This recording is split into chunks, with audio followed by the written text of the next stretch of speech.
KVL Prasanna vlogs. ఈరోజు నేను అనపగింజలతో పప్పు చేసుకుంటున్నానండి. దీంతో కూడా మనము పప్పు కూడా చేసుకోవచ్చు. ఇలా నేను రాత్రంతా నానబెట్టేసి దీన్ని ఇలా తోలు తీసుకొనేసి ఇలా బాగా నీట్గా పితికి పెట్టేసుకున్నామండి. ఇందులో ఏదన్నా బాగాలేకపోతే మనం ఏరి పెట్టేసుకోవాలి. నెక్స్ట్ ఇలా నీట్గా పప్పు రెడీ చేస్తామని పెట్టాను. నెక్స్ట్ టమాటాలు ఆనియన్స్ కూడా ఇలా తరిగి పెట్టుకున్నాను. దీనికి ఏమేమి వేసుకోవాలో నేను చూపిస్తానండి ఇప్పుడు మీకు. పప్పు ఎక్కువ వేసుకోలేదండి. మనము చూడండి ఒక హాఫ్ గ్లాస్ కందిపప్పు వేసుకోవాలి. ఇందులోనే మనం అనపగింజలు పిచ్చి పెట్టుకున్నాం కదండి, ఇవన్నీ ఒక ప్లేటెడ్ దాకా వేసుకోవాలి. నెక్స్ట్ టమాటా ఆనియన్స్ కూడా వేసేసుకోవాలండి. ఇది బాగా వాష్ చేసి పెట్టుకోవాలి మనము.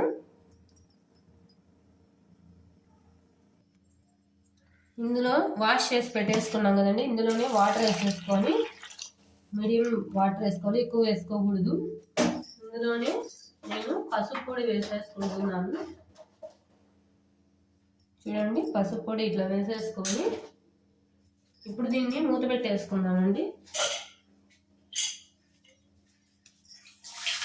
ఇది పప్పు చేసుకోవచ్చు, మసాలా కూర చేసుకోవచ్చు. నేను మసాలా కూర మీకు చూపించాను కదండి కర్రీ. ఇప్పుడు నేను పప్పు చేసుకుంటున్నాను. దీన్ని ఏం ఉప్పు అవి వేయనక్కర్లేదు. ఇప్పుడే మనము మూత పెట్టేసుకొని 3 విజిల్స్ వరకు రానివ్వాలండి. తర్వాత ప్రాసెస్ నేను చూపిస్తాను మీకు.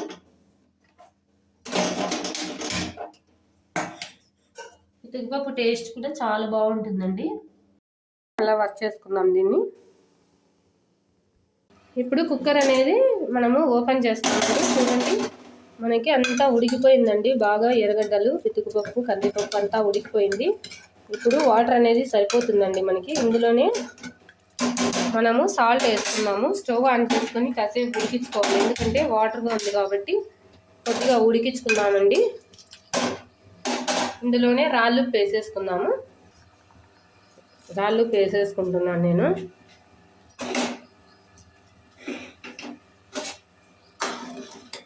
ఒకసారి మళ్ళీ ఉడకనిస్తే మనకు బాగా పప్పు అనేది దగ్గర పడుతుంది. అందుకనేసి నేనైతే ఉడకనిస్తున్నాను. కొద్దిగా పలచంగానే ఉంటేనే బాగుంటుందండి ఈ పప్పు. మనం సిమ్లోనే ఇలా కాసేపు ఉడికియాలి.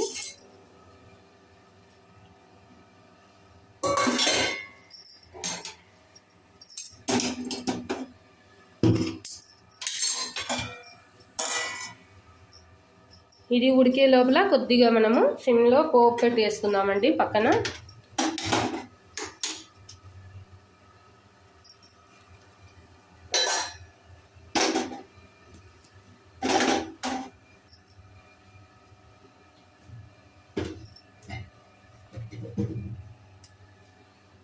ఆయిల్ వేసేసుకొని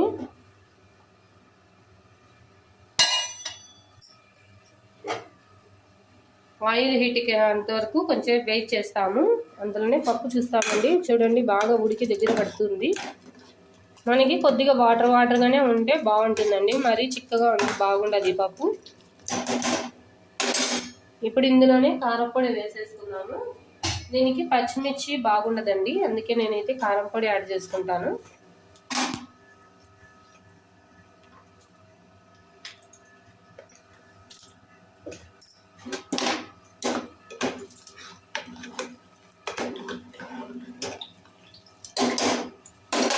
ఇది బాగా ఉడకనివ్వాలండి. మనం అంతలోపల పోపు చూస్తాము ఒకసారి.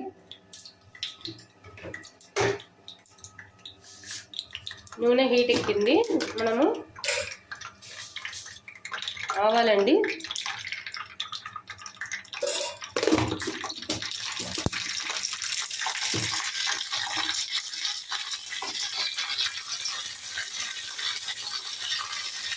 జీలకర్ర,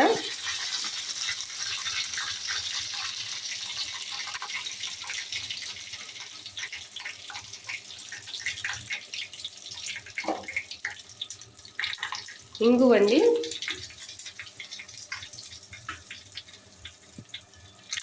చూడండి పచ్చిమిర్చి, ఎండుమిర్చి వేసేసుకుంటున్నాను. ఇప్పుడు ఆవాలంతా చిట్లిపోయిందండి. బాగా మనకి స్మెల్ అయితే చాలా బాగా వస్తుందండి. ఇప్పుడు దీన్ని తీసి మనము పప్పు ఉడుకుతుంది కదండి, ఇందులో వేసేసుకుందాము. ఒకసారి మనం కలుపుకుందామండి బాగా.